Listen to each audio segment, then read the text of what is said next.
बिस्मिल्लाहिर्रहमानिर्रहीम। हम पढ़ेंगे फ्रिक्शन पेज नंबर 72 पे। फ्रिक्शन क्या होती है? फ्रिक्शन कहते हैं रगड़ को। जब कोई भी सरफेसेस या दो बॉडीज जो है आपस में वो कांटेक्ट करती हैं तो फ्रिक्शन पैदा होती है। इसके पहले हम जो है ना थोड़ी सी मिसालें एग्जांपल समझ लें ताकि आपको पता चले कि फ्रिक्शन है क्या। फ्रिक्शन चाहिए होती है वॉक करने के लिए ऑन द ग्राउंड, ठीक है। अगर आपको पता है कि फर्श पे ऑयल गिरा हो या पानी हो तो आपके लिए मुश्किल होता है वहाँ पे चलना या दौड़ना, ठीक है। इससे जो एथलीट्स हैं वो स्पेशल शूज़ यूज़ करते हैं ताकि उनकी ग्रिप अच्छी रहे और वो गिरे नहीं, ठीक है। इसी तरह से जब हमने बाइसिकल को रोकना होता है तो हम ब्रेक्स अप्लाई करते हैं। ब्रेक्स एक्चुअली क्या होती हैं कि पैड्स होते हैं रबड़ के जो कि रिम के साथ लगते हैं और वो फ्रिक्शन पैदा करते हैं और वो उनको उसको रोकते हैं, ठीक है। तो इस तरह से जब हम अपने दोनों हाथों को एक दूसरे पे रख के उनकी पाम्स को जब हम मूव करते हैं तो अगर हम आहिस्ता से मूव करेंगे तो कम फ्रिक्शन होगी, अगर हम उसको ज़्यादा प्रेस करेंगे तो ज़्यादा फ्रिक्शन होगी और आपको फील भी होगा और आपके हाथ जो है वो गर्म भी हो जाएंगे, ठीक है। तो इसका मतलब यह है कि फ्रिक्शन जो है वो एनर्जी को वेस्ट भी करती है, यानी ये जो गर्म हो जाएंगे इसका मतलब है कि एनर्जी जो है वो रिलीज़ हो रही है, जो हीट है वो हो रही है, रिलीज़ हो रही है, ठीक है। तो आपको समझ लगी होगी। तो force that opposes the motion of moving object is called friction. जो मूविंग ऑब्जेक्ट्स की जो मोशन है उसको जो रोकती है वो होती है फ्रिक्शन, यानी अपोज करती है, उसको रोकने की कोशिश करती है, ठीक है। इसको कहते हैं फ्रिक्शन। फ्रिक्शन जो है जब ही आएगी एक्शन में जब कोई बॉडी जो है वो किसी सरफेस पे उसको पुश किया जाएगा या पुल किया जाएगा, ठीक है। अगर जो दो सॉलिड्स हैं वो in the case of solids जो फ्रिक्शन की जो फोर्स होगी वो डिपेंड करेगी बहुत से फैक्टर्स पे कि वो जो सॉलिड जो सरफेसेस हैं वो उनकी सरफेस कैसी है, ठीक है, और उनके दरमियान जो है ना प्रेसिंग फोर्स कितनी है, ठीक है।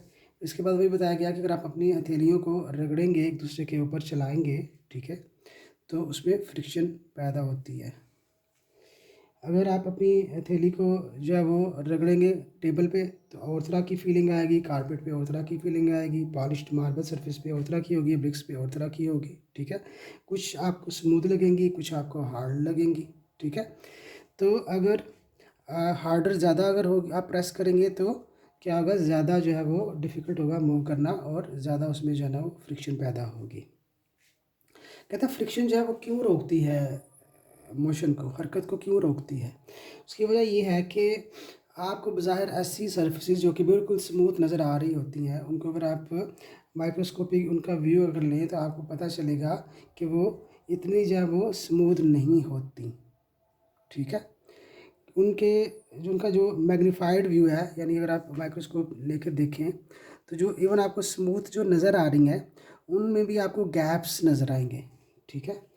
और आपको नज़र आएगा कि उनके दरमियान कुछ पॉइंट्स हैं, ठीक है, जो दोनों सरफेसेस के दरमियान, ठीक है, जिसको हम कहते हैं कोल्ड वेल्ड्स, ठीक है, कोल्ड वेल्ड्स।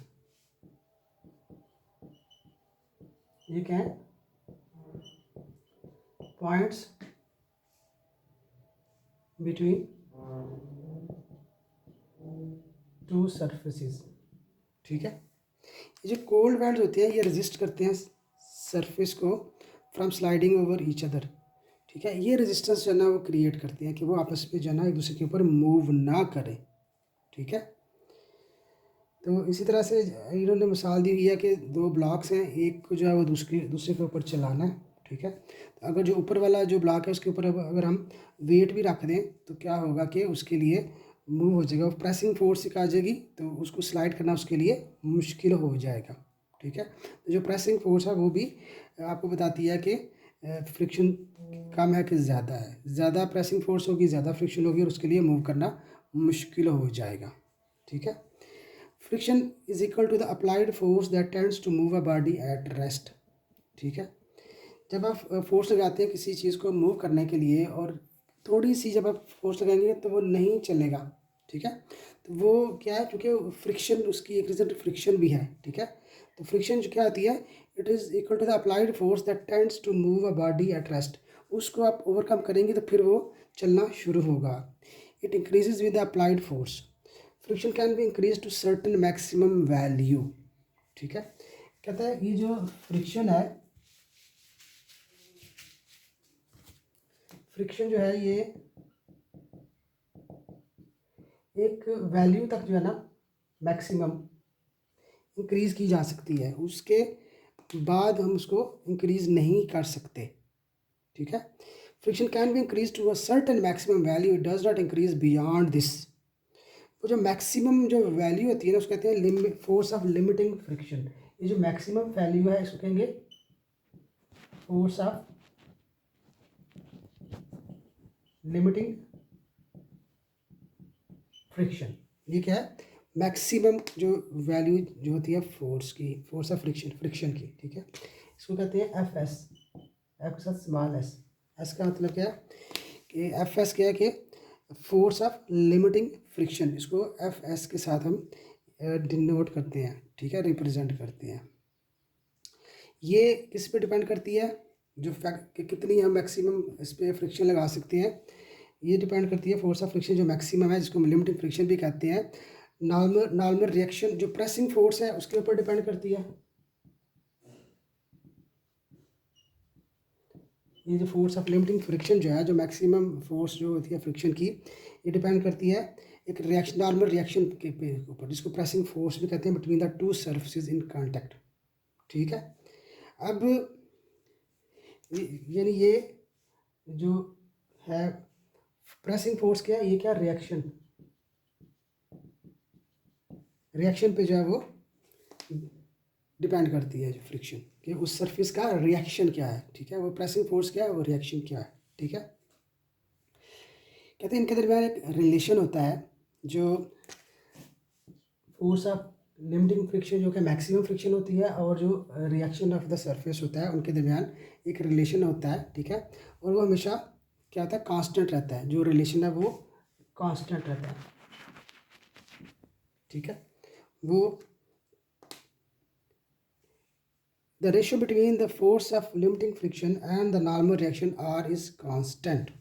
यानी ये जो फोर्स ऑफ लिमिटिंग फ्रिक्शन है, इसको अगर R पे डिवाइड कर दें, रिएक्शन पे डिवाइड कर दें, ठीक है, तो इसका जो है ना वो आंसर हमेशा क्या सेम आएगा।